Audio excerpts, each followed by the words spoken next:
Amerika-Xitoy munosabati o'tgan bir necha yilda cho'ng jihatdan olganda izchil yomonlashish yo'nalishida davom qilib kelgan bo'lsa-mu, har ikki tarafning o'ziga xos alohidaliklari bu xil yiriklashishning to'liq murakkab mazmunlarini o'z ichiga olishini belgilab kelgan edi.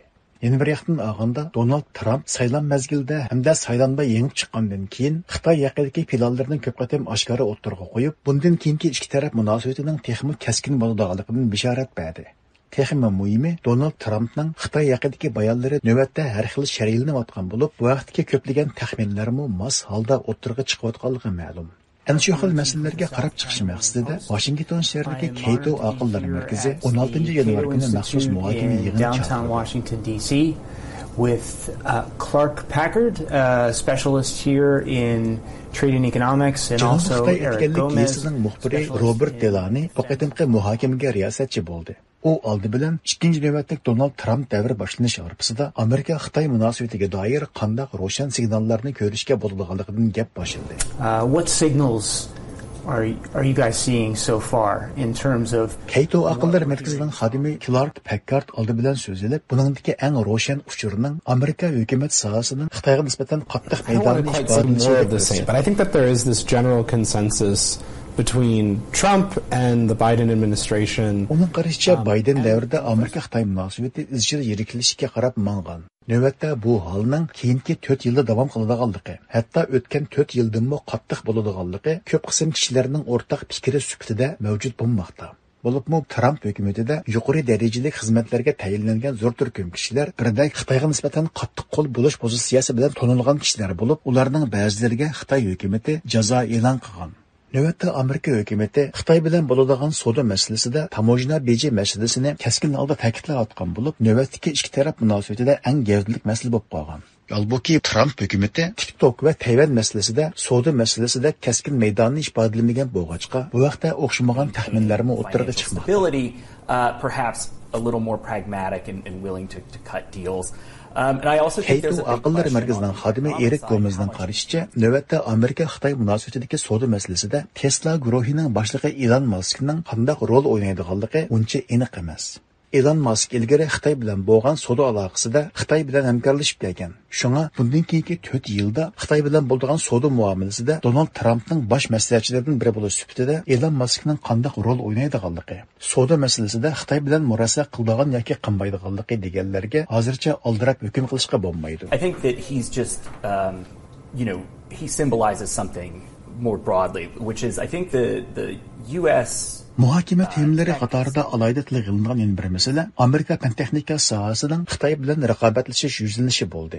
Eric Gomezning qarashicha, yangi hukumat mudofaa sistemasiga alohida ko'ngil bo'lyotdi. Chunki Xitoy izchil fan-texnika jihatdagi o'g'irlikqa tayinib, zo'r darajada kuchayib ketgan. O'tgan 10-20 yilda Navoda Amerika taraf ta'min etib kelgan fan-texnika bo'lmasa, Xitoyning bunchalik qudrat etib ketishi mumkin emas edi. Ammo Xitoyning fan-texnika sohasidagi raqobati adil bo'lmasligi allaqachon Amerika tarafini joq to'yg'izib o'tgan. Yana biri Xitoyning Tayvan bo'g'zi atrofidagi urush parakendishidagi tezlik kuchayotgan bo'lib, bu urush g'oyat zo'r darajada fan-texnikaga tayindi. Navoda bu joyda urush portlab qolsa, Amerika bilan bo'lgan oraliqning bakma yiroq bo'lganligi sababidan urush vaziyati Amerika uchun foydasiz bo'lib qoladi. Shunga bu xil foydasiz vaziyatdan shakllanib qolmasligi uchun Amerika hukumatı Xitoyga qarata texnik qattiq bo'lgan cheklovlarni ijro qilish lozim. Shundala Xitoy bu xildagi urush vaziyatidan manfaat qozonish maqsadiga yetadi. Figuring out how to deal with that. Yes, the tech controls that helps maybe. But I think there's bigger challenges about US ability to manufacture. Muhokamadagi yana bir masala birinchi qatimliq Trump davrida savdo urushining boshlanganligi hamda navbatda yuqori pallaga chiqish ehtimolligi bo'lib, u bevosita holda Xitoyga mablag' silish masalasiga berib taqiladi. Bu sohada qanday cheklamalarning o'ttirga chiqish ehtimolligi haqida so'z bo'lganda, Clark Packard bu vaqtda o'z qarashlarini bayon qildi. Uning qarashicha, Xitoyga qarata savdo urushining davom qilishi aniq.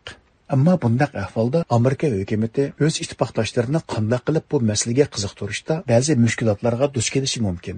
Chunki Amerika uchun ittifoqdosh bo'layotgan davlatlarning hammasi degudek Xitoydagi zo'r savdo manfaatidan oldirab voz kechmaydi. Bundaq ahvolda savdo va siyosiy manfaatlarni bir nuqtaga markazlashtirishda ba'zi qiyinchiliklar o'ttirga chiqadi. Buning bir muhim hal qilish chorasi bo'lsa, Amerika tavasidagi ishlab chiqarishni qo'llash. Shuningdek, Xitoydagi ishlab chiqarish bazalarini Amerika tavasiga qaytarib kelish bo'lib hisoblandi. Yangi hukumat bu yuzlanishni qo'llayotgan bo'lib, bu bir yaxshi boshlanish. Listen to the foreign policy establishment. What does this mean for the various muhokama ishtirokchilarining o'rtaq fikricha Amerika-Xitoy munosabatida Tayvan masalasi va kishilik huquq masalasida ularning o'rtaq kelishimga yoki birlikka kelishilishi hozircha mumkin emas.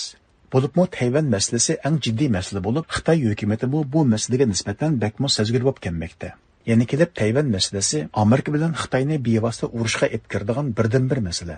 Halbuki bundaq deganlik ularning o'rtasida hamkorlashadigan hech qanday soha mavjud emas deganlik emas. Ammo hamkorlashish masalasi hozircha asosiy o'rinni egallayanmasligi mumkin.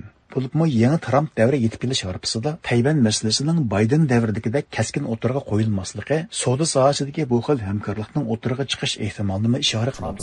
USTR said he was broadly supportive of that concept, and I wonder whether Trump was just critical of it for campaign purposes or if he actually felt Amerika-Xitoy munosabatining kelgusi ana shu yo'sinda siyosiy, iqtisod, harbiy ishlar qatorliq ko'p taraflama sohalarga chetilgan holda rivojlangan bo'lib, bu masala izchil dunyo vaziyatining qanday bo'lishiga bevosita ta'sir ko'rsatadigan zo'r tema sifatida o'xshash bo'lmagan muhokamalarga so'rin hozirlayotganligi ma'lum.